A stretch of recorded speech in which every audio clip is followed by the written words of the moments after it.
Mirrors by Greensearcher. Chapter 6.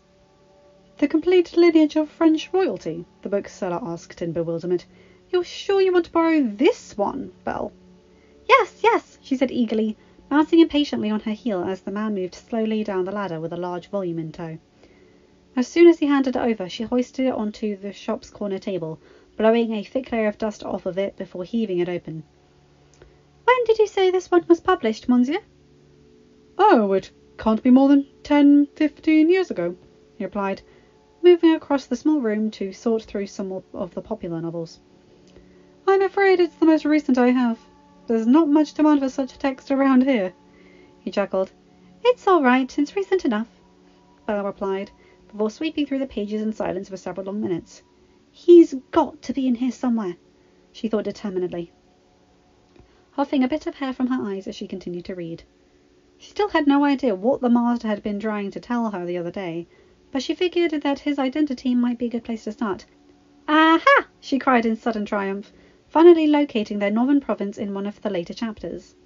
The poor shopkeeper nearly toppled off the small ladder in shock as Belle read the passage with Ernest, skipping past rows of century-old names to those from just decades ago.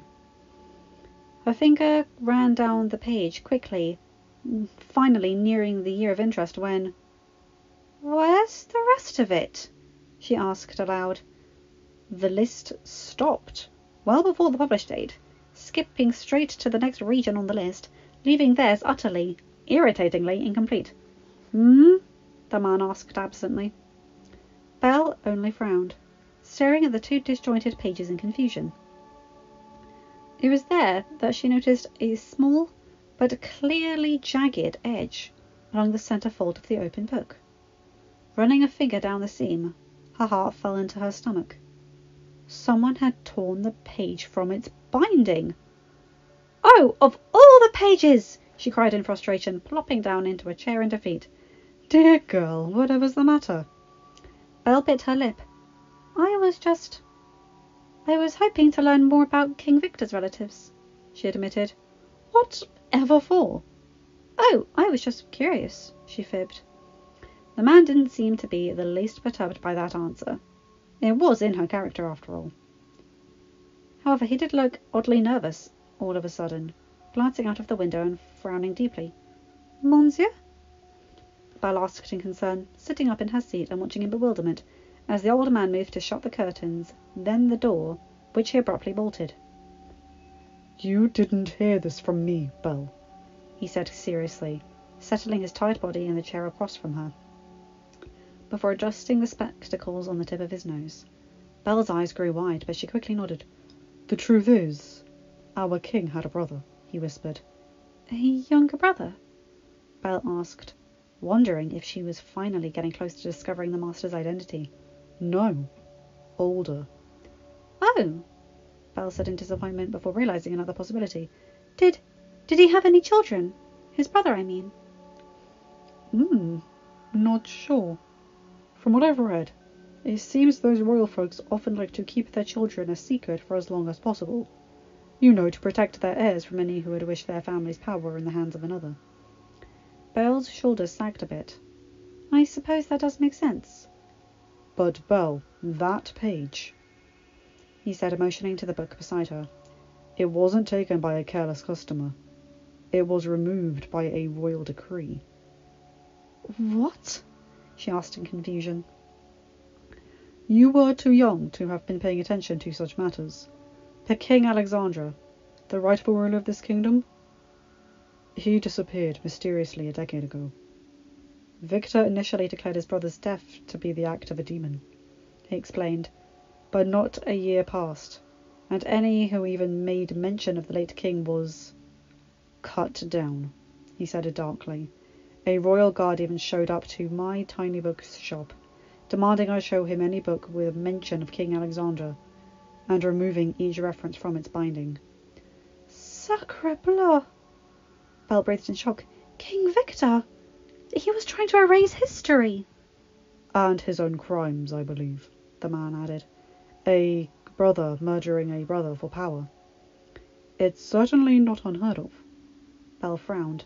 The demon explanation actually matched up best with what the servants had told her about the night of the curse. The witch could definitely fit such a description. From what they had said, it seemed pretty obvious she was the one who had to do with the king's disappearance. But Belle couldn't imagine that 2 kings had mysteriously vanished a decade ago. No, it had to be the same man. This Alexander was most definitely the master's father. And if that was true, their present king was his uncle. "To my favourite little explorer," the inside cover of the child's novel had read. "Love, Uncle Victor." Belle pursed her lips.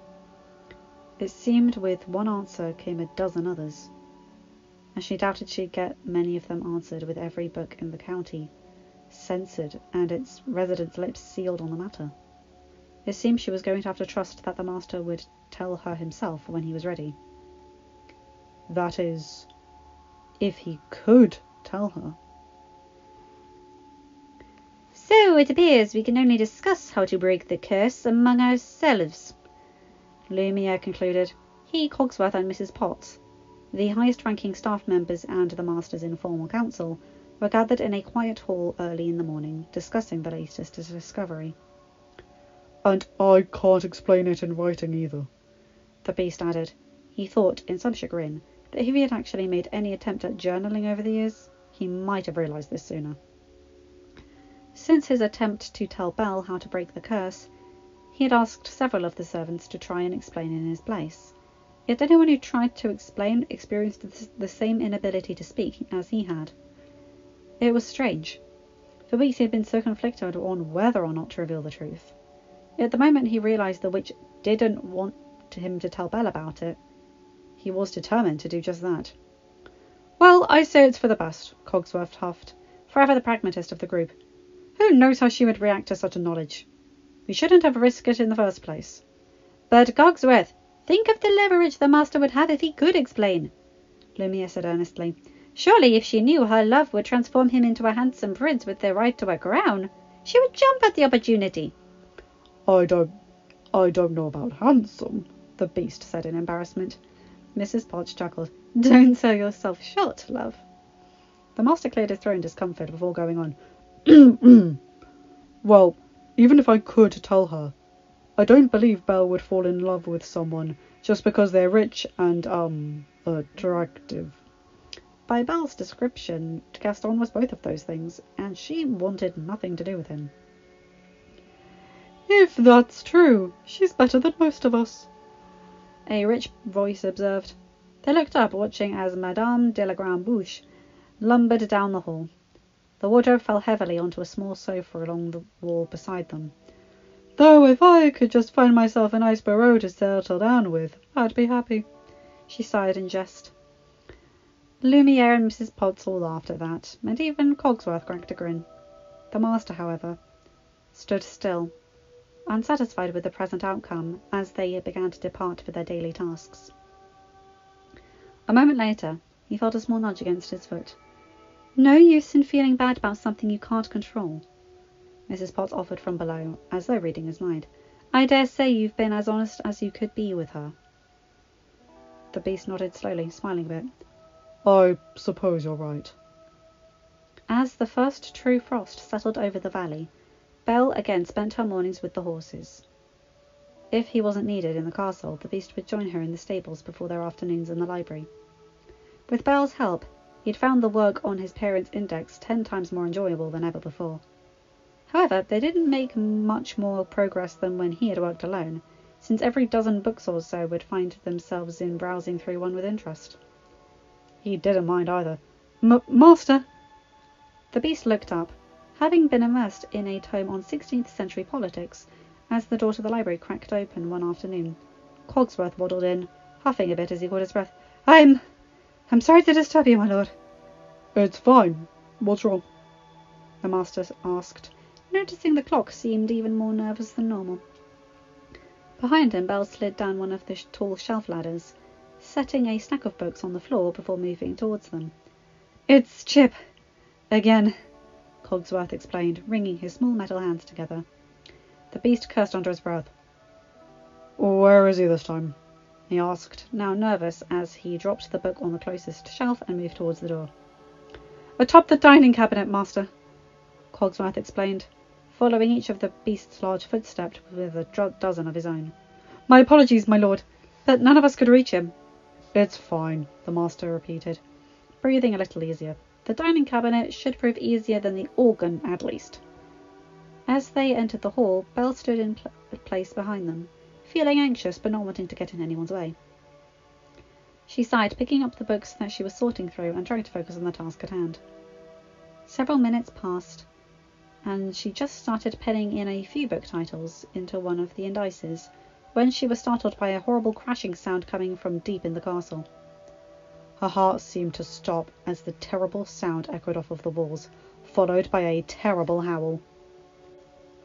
Okay, before I carry on with this, what happens in here is very triggering for those people who have seen anything to do with suicide, post-traumatic stress disorder, anxiety attacks, or the like, and even references wartime-induced post-traumatic stress disorder.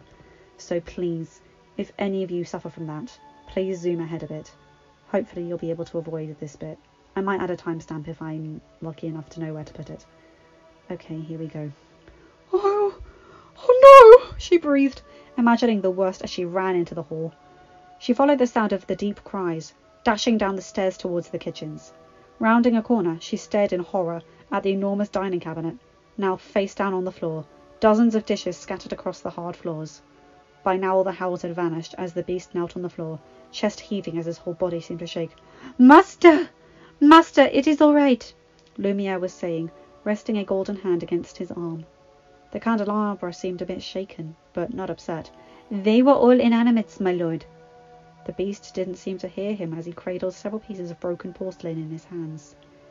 It was only a plate, love, Mrs. Potts said on his other side, little Chip alive and well beside her as the boy nudged against the beast's quaking paw. No harm done. See? Charlotte, the master finally gasped, eyes still glazed over. Oh God. Oh God. That wasn't Charlotte, the old teapot went on, voice growing more anxious with each moment. No one was hurt. Just try to stay with me, dear. Try to stay with me. All around them, living objects were gathering, their uneasy chatter swelling in the low-ceilinged kitchen. The beast's paws curled around the sharp fragments in his hands, blood starting to drip from his fingers. His trembling seemed to increase in the proportion of the volumes of voices around him, his eyes large and unblinking as he stared at the floor. Belle sucked in a sharp breath, no longer seeing the master before her, as much as another man she knew well. Mrs. Potts, she said calmly, by their side in a moment. Is there somewhere quiet nearby we can go? The woman looked up at her in shock. Oh, yes. Well, yes, there is. The servants' quarters. They're just the next hall over. Belle nodded before looking up at the beast. Master, it's Belle. Can you hear me? He looked over slowly, confusion sweeping over his face until he caught her eyes. Belle? He asked, as though the name didn't fully register. Yes, it's me. I'm going to take your arm now, she explained carefully. Can you stand? He stared at her for another long moment before nodding. She'd gently grasped his arm with both hands and helped him to his feet as best as she could, ignoring the blood dripping from his paws that dripped onto her skirt, as they wove through the crowds and towards the abandoned servants' quarters. By the time they reached an empty room, his trembling had ceased, though his breaths were still shallow and forced. Belle set him down on one of the small beds near the hearth, keeping a hand on his arm as he started to calm down. Can you feel me, master?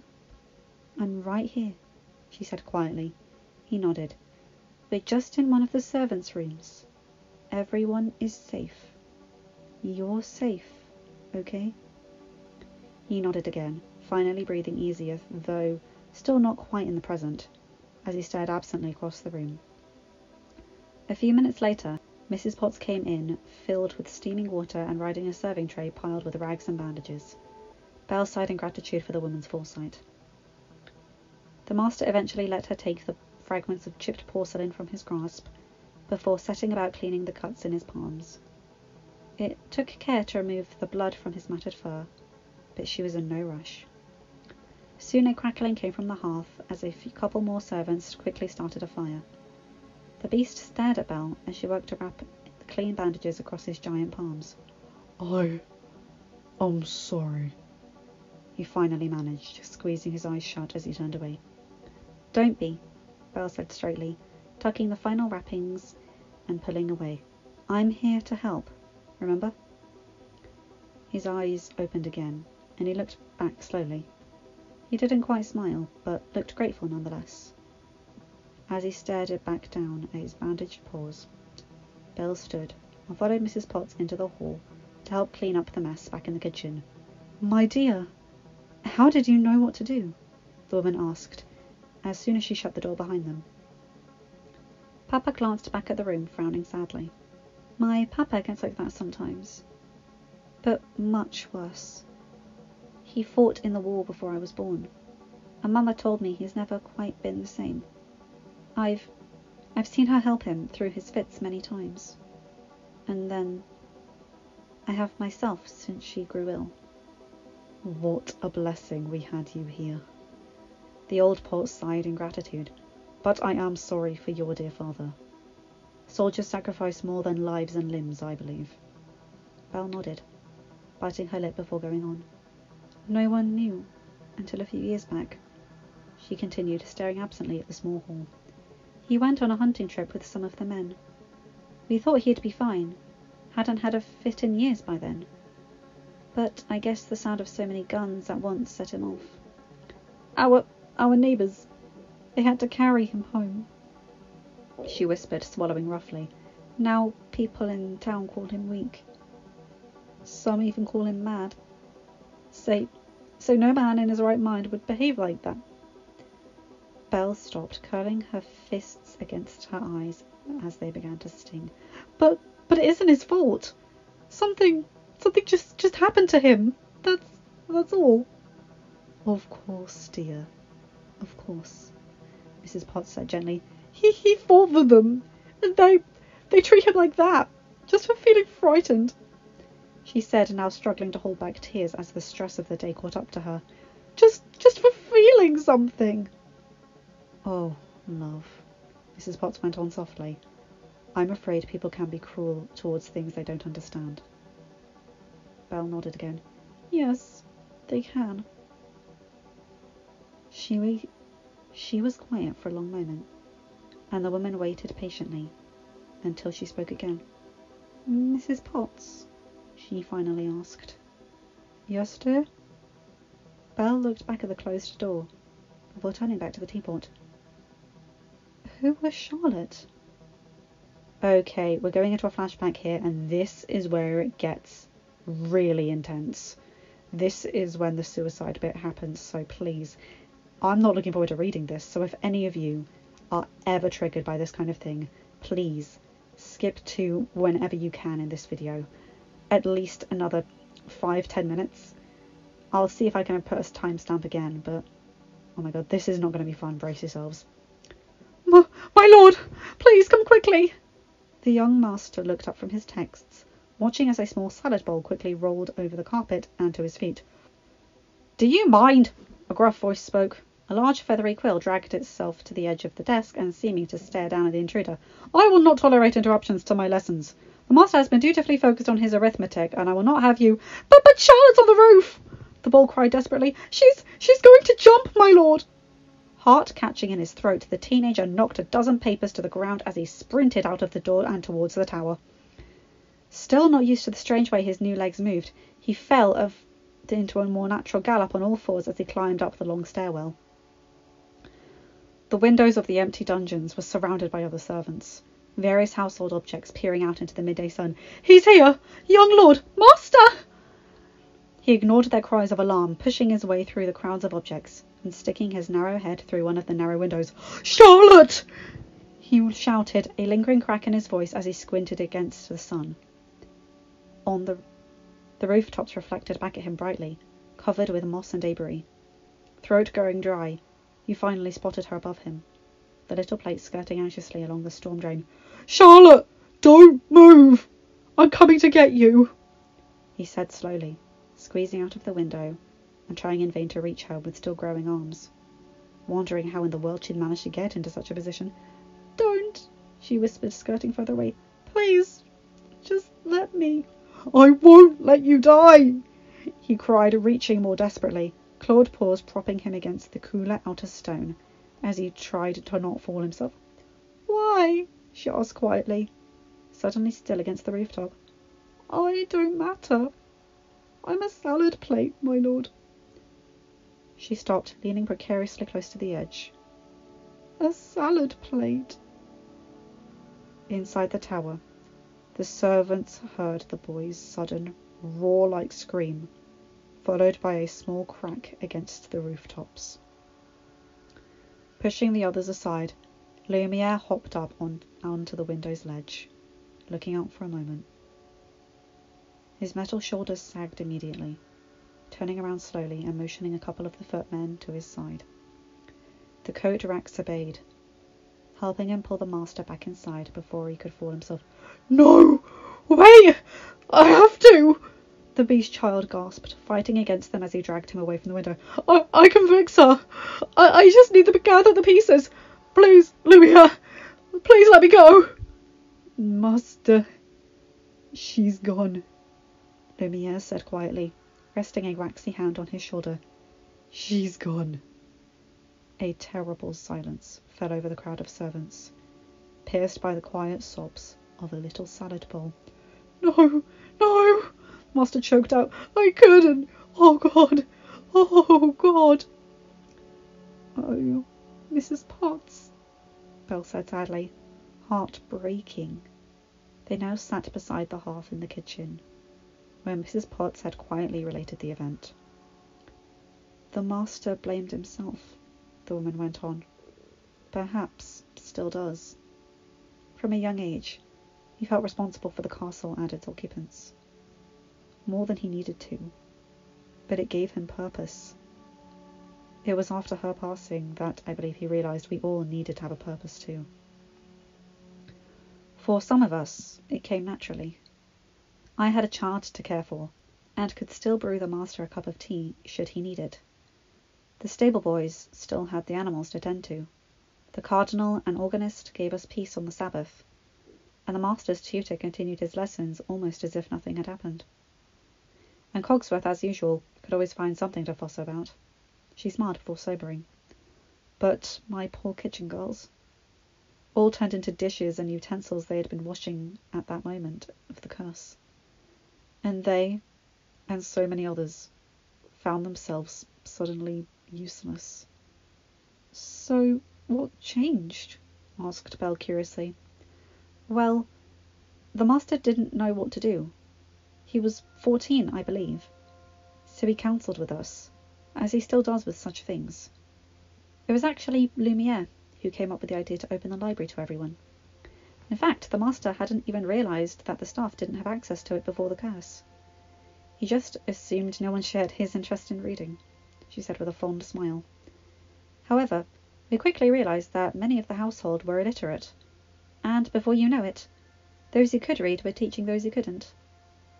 Even the master insisted he and his tutor help, which the man found quite beneath him, but knew better than to argue with the boy over such things," she chuckled. "It was quite an exciting time, in fact. I don't believe that library has ever been so used, or loved, as it was that year everyone learnt together." "Everyone here can read?" Belle asked in awe. She knew how uncommon it was to read in her village, or at least read well, especially among the women. "Yes, everyone," Mrs. Potts said warmly, though her smile quickly fell. "Even then, though, it was still difficult for many of us without—" She trailed off. "Without what, Mrs. Potts?" Belle asked carefully. "Oh, this must sound strange. But, well, it's quite hard to go so long without being touched." Belle's eyes grew wide. I didn't realise you could—" "Feel?" The woman smiled. "Yes, we can, to an extent. I believe it differs depending on our form. I, of course, can tolerate extreme heat. She chuckled, a bit of steam escaping her spout, before going on. But try to imagine, dear, living even a year without the touch of another, the warmth of those you love. Belle blinked slowly, her observations of the beast suddenly coming together. The way he would rest a paw against a living chair, or reposition a chatty frame, or tenderly shut the drawers of a sleeping animal. He was, after all, the only one with blood and warmth, the only one who could offer any semblance of human touch. She thought about his reaction when she merely rested her hand against his arm on Max's first visit, realizing that, of everyone here, he was the only one who had never had his efforts reciprocated. Belle looked back at Mrs. Potts, who suddenly looked as though she remembered something very upsetting. She thought of this grandmother before her, and the little boy she had been left to care for. She sucked in a breath of terrible realization. Mrs. Potts, how old was Chip when you were cursed? The woman sighed. But an infant, my dear. Shh! Don't cry, love, the grandmother whispered desperately, the infant's lonely cries echoing in the night. I'm here, little one. I'm right here, she said, holding back a sob. The child's cries only grew. A vocal expression of the dread and fear that had filled the castle for the last 2 days. Mrs. Potts? A small voice came from the darkness. Mrs. Potts, is that you? She looked up to see the prince in the doorway, holding a candle that set his face aglow. His eyes were rimmed with a deep red, still human cheeks wet with undried tears as he moved over towards them. Master, she said, desperate to cry herself, but of course no longer able to. I'm sorry, my lord. I just can't seem to comfort him, she said, hearing her ragged voice echo strangely from her porcelain cage. I've tried filling him with warm tea, but it only calms him down for a short while. He wants to be held, but I can no longer, she trailed off, voice cracking as terror and helplessness consumed her. The prince was staring at them, appearing as helpless as she felt. What was she doing, placing her troubles on the young lord? The child's father had vanished on the night of the spell, and his mother but a year prior, and little did she know at that time that he, too, would soon endure his own transformation. I'm so sorry, dear, she said quickly. You need not trouble yourself with... She stopped, as the boy set the candle on the table and picked up the small teacup in silence. Mrs. Potts watched in surprise as he cradled the little porcelain infant in his small, careful hands. The child's cries faded in an instant. Thank you, master, she whispered, heart swelling with gratitude. Thank you. By now, Belle was stunned into silence by everything she'd learned. She stared at her hands as she tried to make sense of it all. She had, of course, assumed the servants endured much in their transformations, but she was just starting to see what it all really entailed. It's not been an easy road, Mrs. Potts went on, but look at us now. We're doing quite well, if I do say so myself. Belle looked up, watching the teapot beside her for a long moment as she thought. Try to imagine, dear, living without the touch of another. My, it's growing so late already, the woman noted, looking over the darkening grounds. We'll clean up things here, my love. You better. Mrs. Potts stopped, her painted eyes growing wide as Belle rested her hand against her warm lid. Thank you, Mrs. Potts, she said. She was quiet for a moment before going on. You know, I've missed my mother quite a bit lately, but I'm glad you're here, she said quickly, biting her lip before standing to quickly retrieve her cloak and bid farewell to the others, giving each a quiet touch on her way. Mrs. Potts watched her leave, recalling her own daughter she had lost so long ago, and thinking, perhaps, she felt a warmth inside that wasn't from the water in her pot. Late the next day, the beast moved slowly towards the back exit to the stables. He realized he'd been avoiding Belle ever since his incident the day before, but soon his desire to see her had outweighed his embarrassment. He felt his bandaged hands. chest growing warm as he recalled the feeling of her fingers against his palms. "Good afternoon, my lord." The master started, glancing towards the voice and spotting a small landscape painting hanging against the wall beside him. Oh, Timothy. Good afternoon." He paused, scrunching up his brows in thought. "How long have you been there?" "About a week," he replied, his frame curving up ever so slightly as if shrugging. "Violet read me some of Aesop's fables yesterday, which was quite enjoyable." The beast frowned, realizing he had been neglecting the man. "I'm sorry. I've been a bit distracted lately, I suppose." "And why is that, master?" the man prodded, chuckling to himself. The master only grinned, thinking of Belle again. "Where would you like to go today?" he asked, ignoring the question. Timothy hummed as he thought. "Perhaps before the Bellini, in the great hall, if it's not too much to ask." The beast shook his head and pulled the man down from his hook before yanking the nail from its place in the wall. He found some amusement in thinking of what his predecessors would think of him driving holes all over their grand palace, but he'd long ago stopped caring about such things. "Where's the—" He stopped, spotting the hammer on the small table several paces away.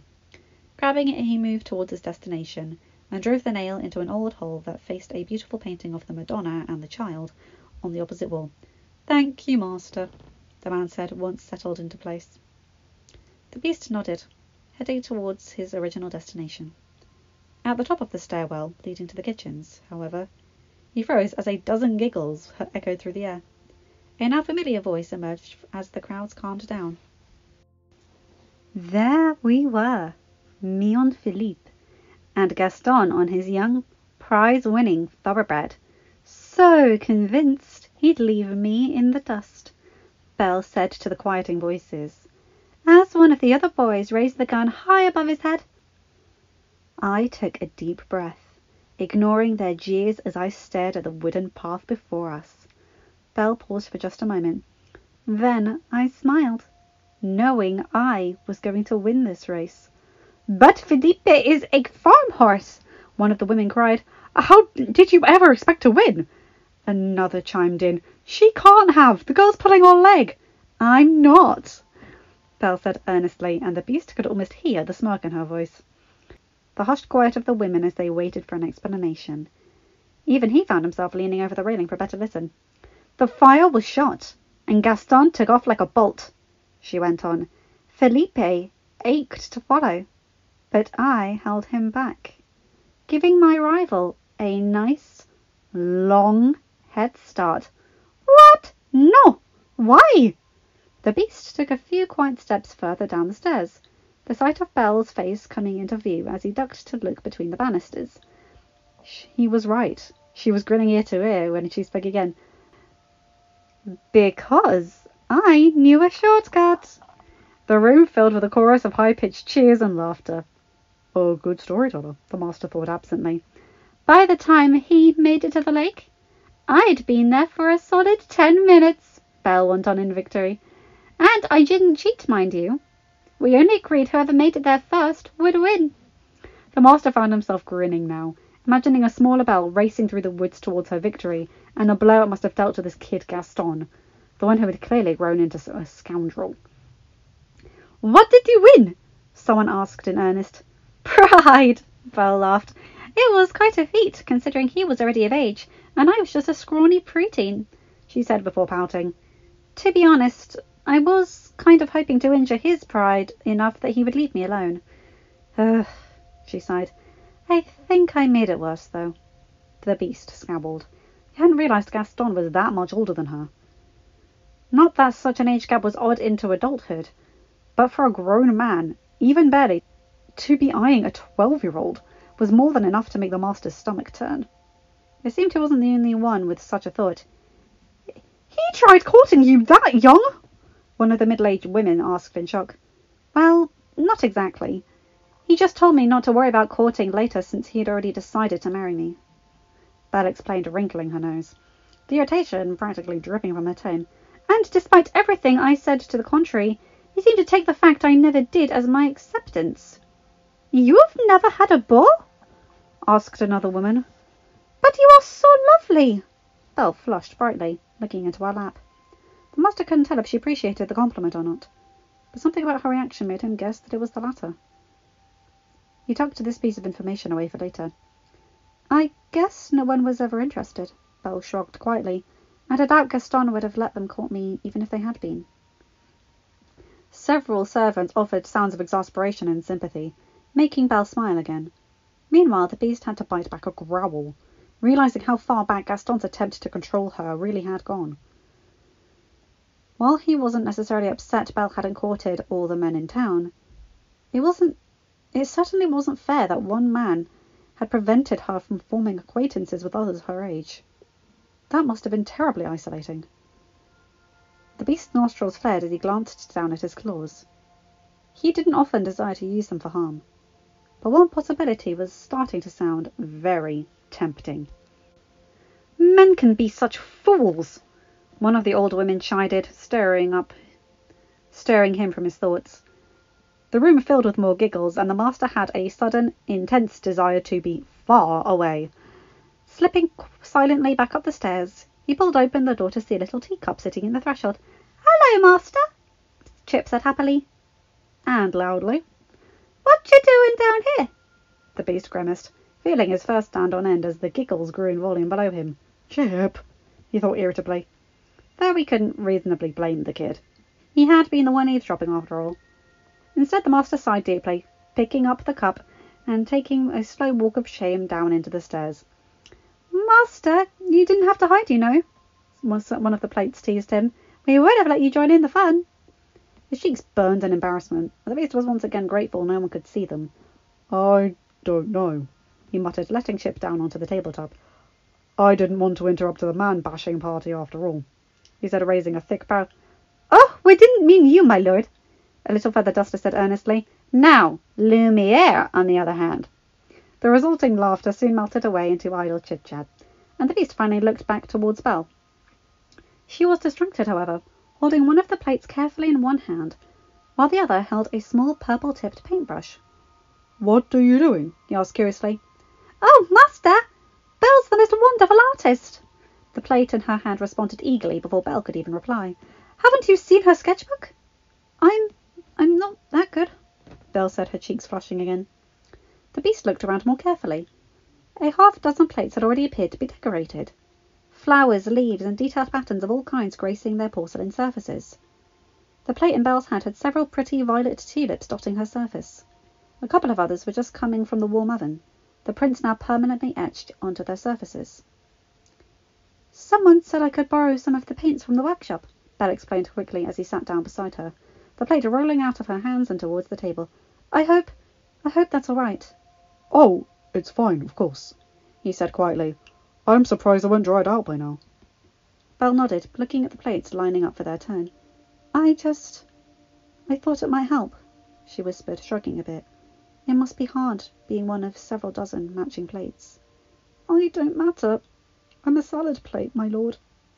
Charlotte's words echoed in the beast's thoughts as he watched the servants along the table, felt the newfound joy that permeated the air. He looked back at Belle, fighting the sudden urge to hug her. "It does help," he said quietly, settling instead within, moving an inch closer. Belle smiled a little, tugging a loose strand of hair behind her ear as she so often did. The beast suddenly imagined what it might feel like to have human hands that could do it for her. His heart started to race, so he shook his head roughly. "So, what's this about a sketchbook?"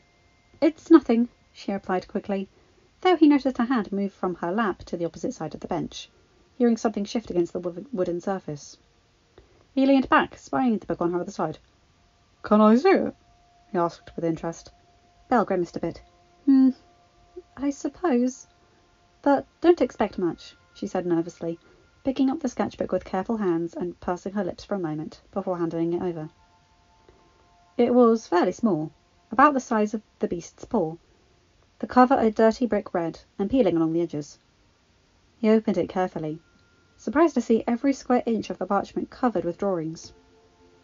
The first page was filled with all kinds of people, many having been redrawn over old sketches multiple times as the artist's skills improved.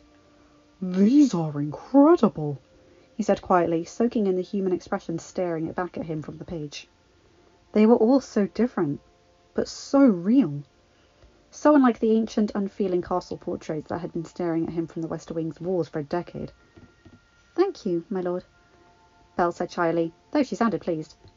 They're just some of the other villagers. The beast looked slowly through the next few pages, all filled with people, letting Belle tell him about each one. Is that you? He asked a few pages in, pointing to one who had shown up several times already, and seemed to look quite like the girl beside him. That's my mother, she smiled. I suppose I took after her more than Papa. That's for sure, the beast thought in some amusement, recalling the time he had met Maurice.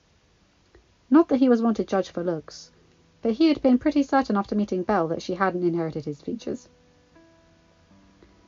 You know, he swallowed, hesitating for a moment, but ultimately deciding to go on. My own mother was actually an art historian. Belle's eyes grew bright, though her response was careful. She was. A self-taught one, but yes, he nodded. As far as I was told, there weren't half the number of paintings in the castle before she married my father, he said, smiling a bit. He used to joke that she would empty the treasury if she kept it up. Belle smiled widely in response, as she leaned against the table, and the beast found himself going on. I was actually told she was so unimpressed with the art her first visit that my father had a hard time persuading her to stay longer, he explained, feeling himself grin. I guess he finally convinced her when he showed her the library's collection of art history books. Belle laughed a little. That's sweet, she said honestly.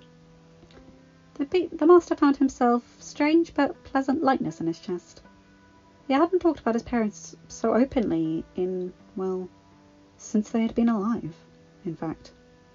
He wasn't expecting it to feel so natural. My papa won over my mother with books as well, you could say, Belle said after a few moments of silence. Really?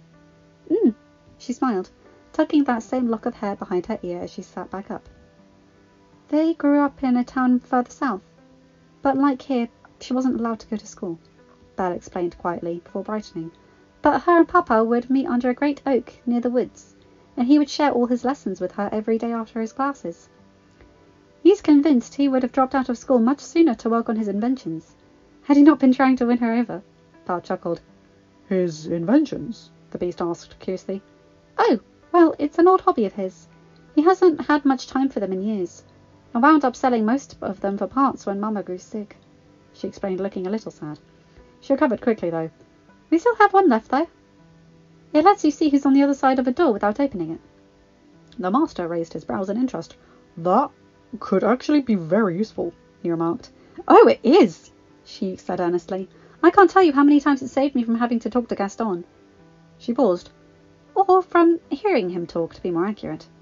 The beast was torn between a reignited irritation with this man and an amusement, as he imagined Belle devilishly avoiding Gaston's house calls. He looked back down at the sketchbook in his hands. What about them? He went on, turning the page to see several new faces. Oh, nobody in particular, Belle shrugged, though I guess I sort of imagined them from my stories. That one looks like Robinson Crusoe, the master grinned, pointing to a long-bearded man garbed in ragged clothes and holding a musket. Belle gasped. It is! I can't believe you could tell, she cried, her smile growing tenfold. They went through the rest of the pages together, all filled with a variety of flowers, plants, homes, and landscapes. Up to the very last page, each bit of blank space had been filled up with some large or some small sketch. You're out of pages, he observed, closing the book carefully and handing it back to her. It's all right. There's still a little room left, she said, pressing the book tenderly against her chest. You should get a new one, he prodded. Your father left you some coin, right? What? She asked, looking up at him with wide eyes. Oh, no! I couldn't spend your money on something like that, she said earnestly. Besides, I promised Papa I would be very careful with it all. The master frowned, realizing he was speaking with someone who had experienced true poverty. Perhaps the idea of spending money on something that felt this frivolous to her, when it seemed like such a basic item to him. The thought, however, gave him an idea. I want to do something for her. Well, there's the usual things, Cogsworth told his master straightly. Flowers, chocolates, promises you don't intend to keep. What? The beast said, wrinkling his nose. No. I already know what I want to. Flowers. At this time of year? Lumiere replied with a raised golden eyebrow at his wooden associate. And where in the world would we get chocolate? Mrs. Potts chuckled in amusement. I'm afraid the master ate through the last of that years ago. Oh, everyone's a critic, Cogsworth huffed. Look, the beast grumbled in exasperation. I already have an idea. I just need some help. The three objects finally acknowledged him, looking up expectantly. He cleared his throat. Do you know anyone in the castle with experience in bookbinding? End of chapter. Hi guys, I hope you enjoyed that. Oh my god, what a chapter. I both hate and love it for reasons I bet you can believe. But that scene with Charlotte and how Belle helps him recover from his shock and how guilty he feels from it. And then she paints the plates so that they all feel unique again. Oh my god, I'm nearly crying. Just, oh my god. And if anyone who is listening to this has experienced such thoughts, please reach out to somebody. There are people who will listen and who are more willing to help you, more than you will ever realise. No one in this world is ever truly alone.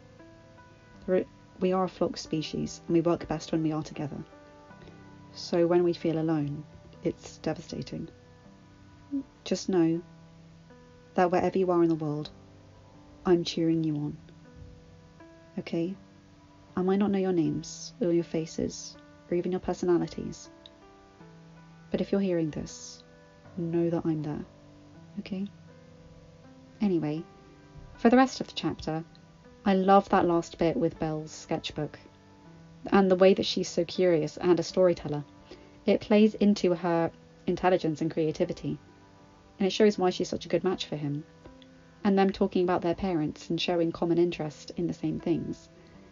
That's beautiful. I love how full of communication this relationship is. More so even than the original movie. Anyway, I'm hoping you guys enjoyed this again. Remember to like, comment and subscribe. Hit that bell to get notified for whenever I upload a new video. And check out my other videos as well. Remember to have a good day, night, or whatever time zone you're in. Bye my guys, gals and non-bino pals. I'll see you in another video. Bye!